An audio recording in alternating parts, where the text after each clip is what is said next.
Hi, this is Joe from the Be Kind podcast, part of the Animal Advocates of South Central PA's mission to create a more compassionate world for all living beings. Today I am joined by Mansi, who's calling in via phone. Hi, Mansi. Hi, how are you? Doing all right. Just sitting at home. I'm taking a break in my reading to do some little podcasting. Would you just like to introduce yourself for the listeners so they know exactly who I'm talking to? Sure. So my name is Mansi. I live in Philadelphia. I am the co-founder of Liberation Philadelphia, which is an animal rights organization here in Philly. We do a lot of outreach, protests, disruptions, and my goal is to reach as many people, vegans, non-vegans, pre-vegans, whatever you want to call them, as many people as possible within the tri-state Philadelphia area. Something I always like to start out with is just talking about how people have been veganing recently, which is just what kind of weird vegan thing have you been into? I have been into actually cereal. So I've been having like things like Cheerios and stuff like that that's super boring but still super vegan. So what have you been up to recently? Oh, since I've been in quarantine, I've been eating a lot of the Jaya mac and cheese and a lot of ramen noodles. I mean, even though I like to cook, I don't want to cook 3 times a day. And since I've been at home so much, I've been eating a lot of like vegan junk. Everyone needs their little comforts during these times especially, right? I agree. So what is your vegan journey? How did you find yourself to be the vegan you are today? Okay, so it all started actually I grew up in India and I grew up eating meat. And it wasn't so much as like an everyday food as it was a delicacy, so we would only eat meat on Sundays. The thing about India is at that time, maybe 20, 30 years ago, we didn't have supermarkets, we didn't have malls, so we would just go out to buy meat from live markets, and I would accompany my parents, and it never sat well with me to, watch the animals getting killed right in front of my eyes. So I would come home and I would be sad and depressed about it. But since it was part of my culture, everybody's like, this is healthy, that you should eat it, it's part of our culture, it's part of our religion. So I did eat it, but then when I was 16, I decided that enough was enough and I became a vegetarian. It took me a while to make that connection between dairy and eggs and violence. So once I made that connection, actually thanks to PETA, decided that I did not want to be a vegetarian anymore. I wanted to become a vegan. And then once I discovered, being vegan, just being vegan was not enough for me. So I started volunteering with the Humane League. And then eventually I just founded Liberation Philadelphia. And now I love doing activism along with being a vegan. And when did you move to the United States from India? I moved here in 2008. I got my master's degree from the University of Pittsburgh in occupational therapy. And then I moved to Philadelphia because I got a job here. And since then, I've been in Philadelphia. It's been about 11 years since I've been in Philly. And were you vegan before you moved here? I'm sorry if I missed that earlier. No, I was not vegan when I moved to the U.S. I was a vegetarian when I moved to the U.S. And I may have not been super in tune to it at the time, but what is the differences you see between the United States and India from, I guess, a vegetarian and a veganism perspective? Yeah, so I guess one of the major differences is the amount of meat that is consumed here in the U.S. versus the amount that is consumed in India. So in India, we have many, many different sects and religions who some of them do not consume meat and some of them do. But India is a very dairy-heavy country, so all of our culture, so it's easy to be a vegetarian in India, but it's not that easy to be vegan in India because social customs, you go to somebody's home, they always offer you tea. And denying to drink that tea is blasphemy. They're going to get mad at you, they might throw tea in your face, but so I think that's the main difference is people usually understand if you tell them that you don't eat meat, but the moment you tell them you're not going to drink the tea that has milk in it, or you're not going to eat the desserts that has milk in it, they're going to get upset with you. So I think that's one of the main things to navigate. With my family, I have to put my foot down They kind of understood uh, it was important for me to be vegan, and they understood like the ethical animal cruelty part of it, but they were not ready to take the step to go vegan. So I had to put my foot down, and I had to tell them that if they loved me, they would go vegan. And I actually helped them go vegan, and now my immediate family is vegan, but my extended family they're not there yet at all. Wow, that is really impressive. I know there's many a vegan out there who would love to have that same claim that they turned their whole families vegan, and you actually did it. What was your secret? Oh, I you just have to fight with them. That's all you can do, right? It's like emotional manipulation. It's like you tell them, and it's true too. But you tell them, if you love me, then you won't do this thing that hurts me. And I think that kind of just got to them. So maybe that's why they decided to go vegan. Yeah, that's such an interesting way to put it because so many times people have conversations along the lines of, if you loved me, you'd stop smoking. If you loved me, you would Hmm. drink less and things like that. And that seems perfectly fine when you tell people that. But if you tell someone, if you loved me, you'd stop doing this terrible thing that I think is just reprehensible and hurting all these creatures, but it means you have to give up your cheese and milk and meat, and all of a sudden you sound ridiculous. I know, but I think that there are like two different perspectives. One is the perspective where you look at it as if you're giving up something, and the other perspective is where you're not actually giving it up. You're just substituting one ingredient with another, and in the process, you're saving all these lives.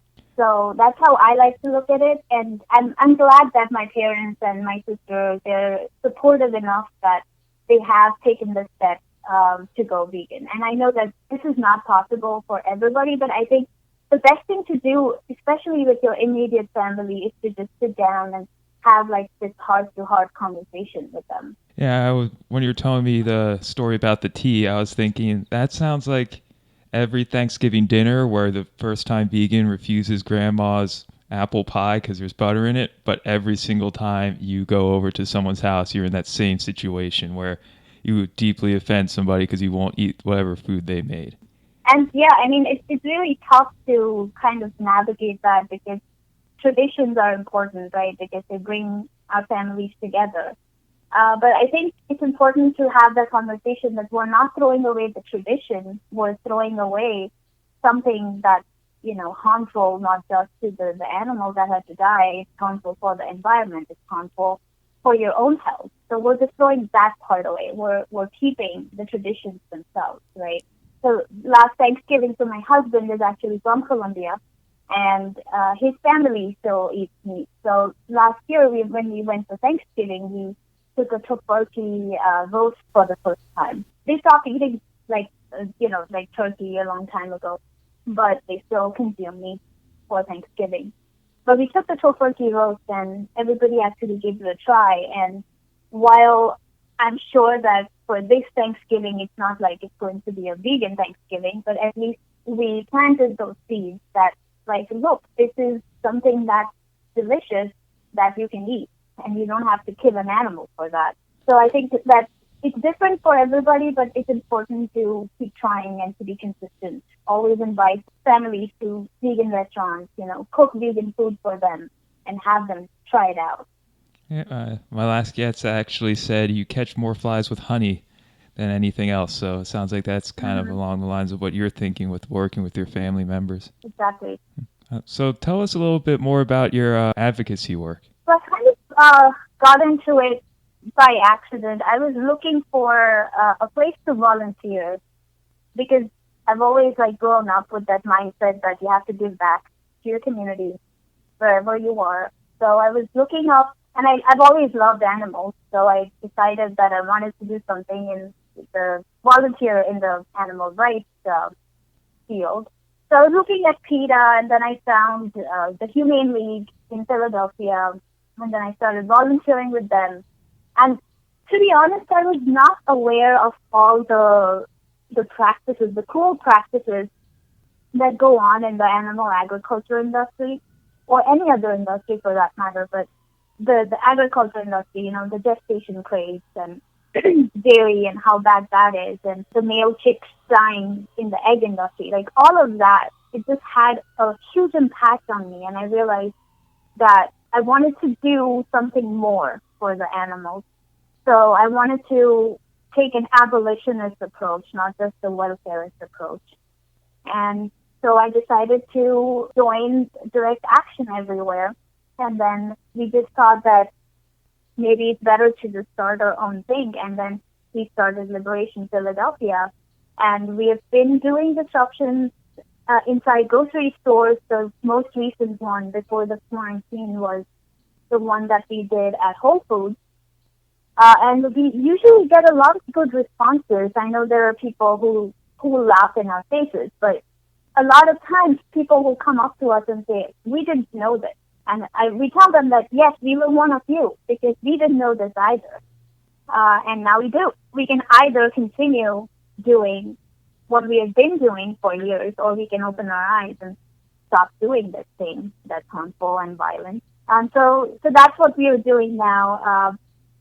People are, I think people are really interested because a lot of people just don't know that these things are happening. So when you tell them, they're very interested in knowing more and taking those steps. That's interesting, really fascinating to me because it sounds like you are all for the incremental changes when it comes to your family life and your personal connections. But how does that embrace those incremental changes? Like maybe they do meatless Mondays or have one vegan dish at Thanksgiving or give up cheese but still eat eggs. How does that factor into your abolitionist perspective when it comes to advocacy? So I'm okay with that. Again, everybody's circumstances are different, especially the younger kids who are still staying at home with their parents, or people who have big families and can't really just go vegan overnight.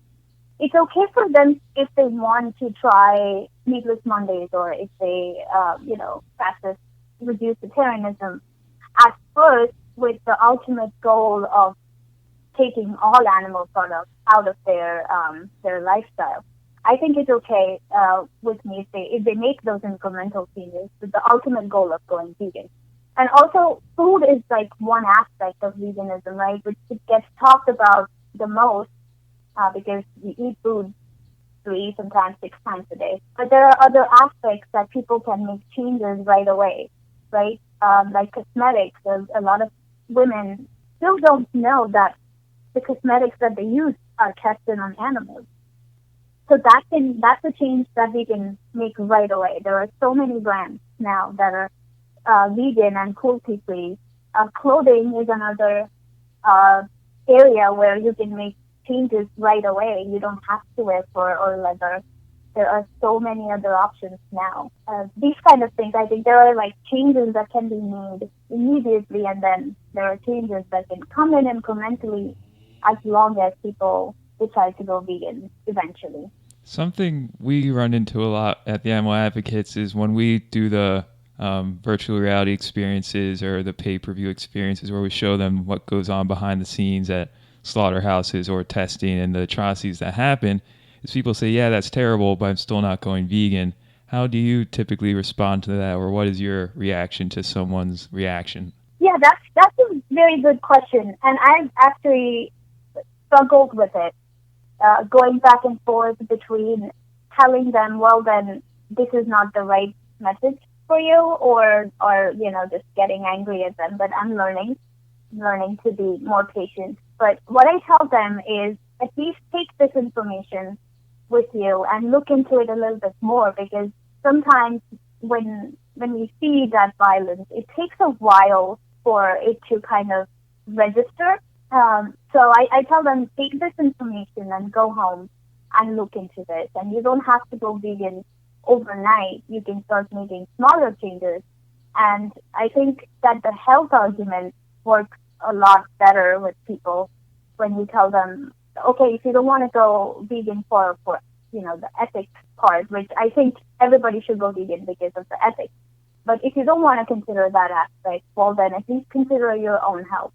And that sometimes works with people, but sometimes it's just, well, then maybe this message is, you're not ready to receive the message yet, but at least here's some information that should make you think and maybe, plant some seeds in your head. Yeah, I'm along the same lines where I hear that and I'm always so quick to judge or think in my head, well, then you're a terrible person. But then I think of all the loved ones I have that know all this too and still aren't vegan. Say, well, are they terrible people now? Like, how should I feel about them? So I think as long as, yeah, you're just there trying to meet people where they are and frame it in a way that's relevant to them. But it's so hard for me, especially Hmm. to not take it personally sometimes or not just kind of scratch my head and bang my head against a wall. I know what you mean. No, I was just gonna say so, and then there are other people who just like scream in your face, say whatever, bacon or I'm gonna go home and eat a cheesesteak, and those are the people that I don't even like try to talk to because they're not definitely there yet. Yeah, it's almost like the Goldilocks of who you want to Hmm. advocate to. You don't want to go to only Veg Fest and advocate because you're kind of preaching to the choir, but you don't want to Exactly. go to Butchers United of Pittsburgh and advocate there too because that would just be kind of a waste of everyone's time. You gotta find that person who's right in the middle, who's on the edge. You just gotta push them over. Right. So that's a good way to put it. I've never thought about it like that, but the Goldilocks zone. So, do you have any cool stories about the kind of disruption work you've been doing that you'd like to share? Absolutely. Actually, this is a visual that we did. So we used to do monthly vigils outside a live market in Philadelphia, and you'll be surprised how many live markets there are in the city. This one live market, we were going there week after week. You know, we were getting to know the workers there, and they would every Saturday we would go there and the workers were like, "Oh, here they are back again," to bother us. But then we were able to form enough of a rapport with them that the workers actually started saying that they can help us save animals, and we were able to rescue. So far, we have rescued, I think, 3 or 4 hens from that live market because the workers actually came up to us and said that, "Hey, here we want to like help you save this animal."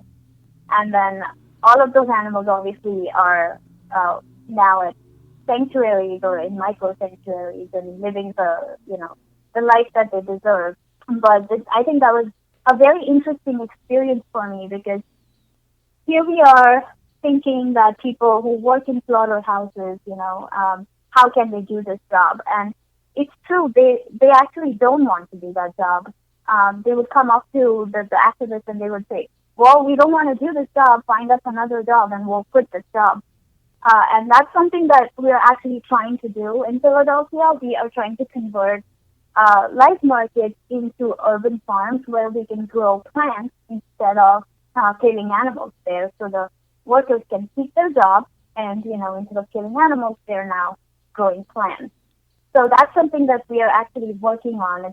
It's going to be like a long term project. It's going to take a long time, but I thought that was really interesting that even they were open to help the activists save some lives. I love that because you're not only saving the animals, but you're also leading them to be more compassionate towards animals as well, which will have such an exponential effect on the community at large because now they'll go out and be more compassionate towards animals because of what you were doing. And you're also taking into account the reality of the situation where it's their job. And it's like when somebody says, well, if we all went vegan overnight, what would happen to all these poor workers and all that? Well, you're taking that into account in what you're trying to do. So that's great.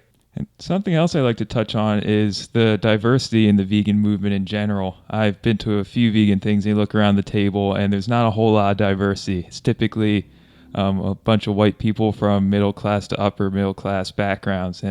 So, as someone from a diverse background such as yourself, what are your thoughts on the diversity within the vegan movement, and how would you recommend that people work on engaging those different population groups and individuals? Oh, that's a good question because obviously we need people from all walks of life, all races, all ethnicities to participate in going vegan.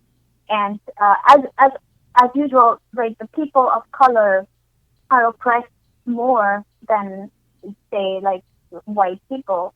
Most people of color who are also immigrants are the ones actually working in slaughterhouses and doing this job of killing animals, sometimes thousands of them in a day. So we definitely need to address this the the food insecurity part and the oppression of people who are working in slaughter or in leather made farms. But again, I feel like going into these communities with people from those communities is probably the best way to get them involved.